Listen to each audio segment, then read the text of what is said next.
in sufficient quantities for making the next season's lodges, but it remained to provide the long slender poles on which they were to be supported. These were only to be had among the tall pine woods of the Black Hills, and in that direction therefore our next move was to be made. It is worthy of notice that amid the general abundance which during this time had prevailed in the camp, there were no instances of individual privation. For although the hide and the tongue of the buffalo belong by exclusive right to the hunter who has killed it, yet anyone else is equally entitled to help himself from the rest of the carcass. Thus the weak, the aged, and even the indolent come in for a share of the spoils, and many a helpless old woman who would otherwise perish from starvation is sustained in profuse abundance. On the 25th of July, late in the afternoon, the camp broke up with the usual tumult and confusion, and we were all moving once more, on horseback and on foot, over the plains. We advanced, however, but a few miles.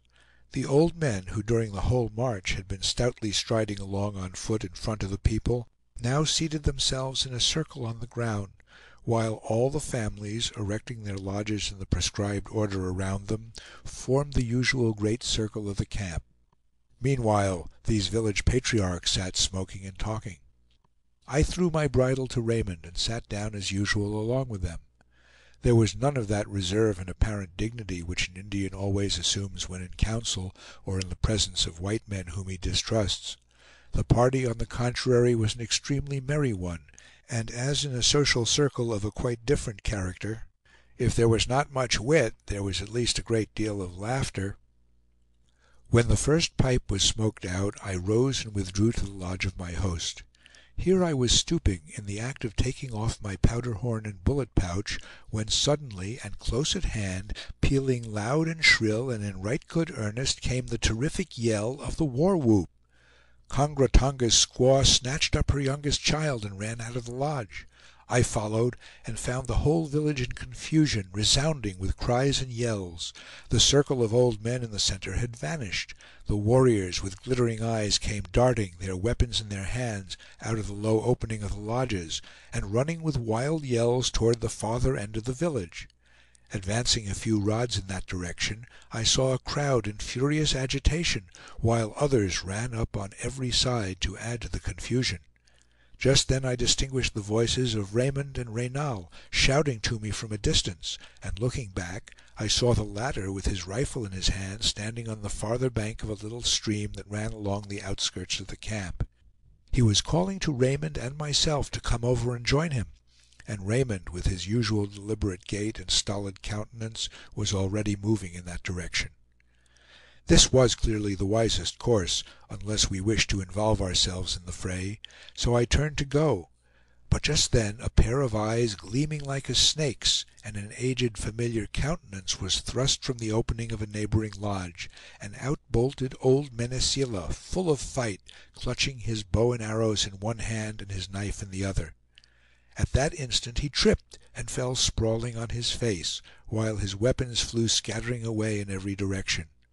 The women, with loud screams, were hurrying with their children in their arms to place them out of danger, and I observed some hastening to prevent mischief by carrying away all the weapons they could lay hands on. On a rising ground close to the camp stood a line of old women singing a medicine song to allay the tumult. As I approached the side of the brook, I heard gunshots behind me, and turning back, I saw that the crowd had separated into two lines of naked warriors, confronting each other at a respectful distance, and yelling and jumping about to dodge the shot of their adversaries, while they discharged bullets and arrows against each other. At the same time, certain sharp humming sounds in the air over my head, like the flight of beetles on a summer evening, warned me that the danger was not wholly confined to the immediate scene of the fray. So, wading through the brook, I joined Reynal and Raymond, and we sat down on the grass in the posture of an armed neutrality to watch the result. Happily it may be for ourselves, though quite contrary to our expectation, the disturbance was quelled almost as soon as it had commenced. When I looked again, the combatants were once more mingled together in a mass. Though yells sounded occasionally from the throng, the firing had entirely ceased, and I observed 5 or 6 persons moving busily about as if acting the part of peacemakers. One of the village heralds or criers proclaimed in a loud voice something which my 2 companions were too much engrossed in their own observations to translate for me. The crowd began to disperse, though many a deep-set black eye still glittered with an unnatural luster as the warriors slowly withdrew to their lodges. This fortunate suppression of the disturbance was owing to a few of the old men, less pugnacious than Mene Seela, who boldly ran in between the combatants, and aided by some of the soldiers or Indian police, succeeded in effecting their object. It seemed very strange to me that although many arrows and bullets were discharged, no one was mortally hurt, and I could only account for this by the fact that both the marksman and the object of his aim were leaping about incessantly during the whole time. By far the greater part of the villagers had joined in the fray, for although there were not more than a dozen guns in the whole camp, I heard at least 8 or 10 shots fired. In a quarter of an hour all was comparatively quiet.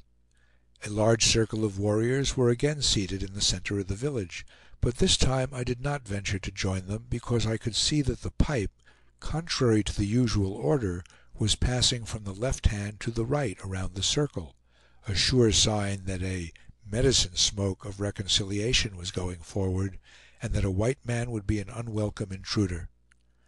When I again entered the still agitated camp, it was nearly dark, and mournful cries, howls, and wailings resounded from many female voices. Whether these had any connection with the late disturbance, or were merely lamentations for relatives slain in some former war expeditions, I could not distinctly ascertain. To inquire too closely into the cause of the quarrel was by no means prudent, and it was not until some time after that I discovered what had given rise to it. Among the Dakota there are many associations, or fraternities, connected with the purposes of their superstitions, their warfare, or their social life. There was one called the Arrow Breakers, now in a great measure disbanded and dispersed. In the village there were, however, 4 men belonging to it, distinguished by the peculiar arrangement of their hair, which rose in a high bristling mass above their foreheads, adding greatly to their apparent height, and giving them a most ferocious appearance. The principal among them was the Mad Wolf, a warrior of remarkable size and strength, great courage, and the fierceness of a demon. I had always looked upon him as the most dangerous man in the village, and though he often invited me to feasts, I never entered his lodge unarmed. The Mad Wolf had taken a fancy to a fine horse belonging to another Indian, who was called the Tall Bear, and anxious to get the animal into his possession, he made the owner a present of another horse, nearly equal in value. According to the customs of the Dakota, the acceptance of this gift involved a sort of obligation to make an equitable return, and the Tall Bear well understood that the other had in view the obtaining of his favorite buffalo horse.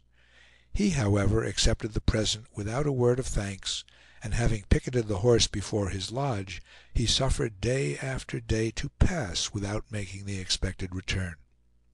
The Mad Wolf grew impatient and angry, and at last, seeing that his bounty was not likely to produce the desired return, he resolved to reclaim it.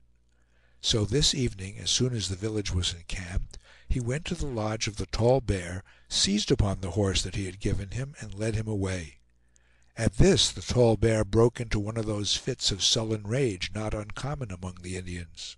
He ran up to the unfortunate horse, and gave him 3 mortal stabs with his knife.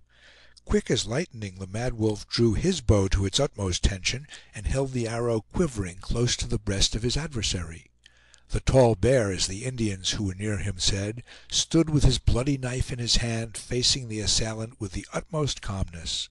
Some of his friends and relatives, seeing his danger, ran hastily to his assistance. The remaining 3 Arrow Breakers, on the other hand, came to the aid of their associate. Many of their friends joined them. The war cry was raised on a sudden, and the tumult became general.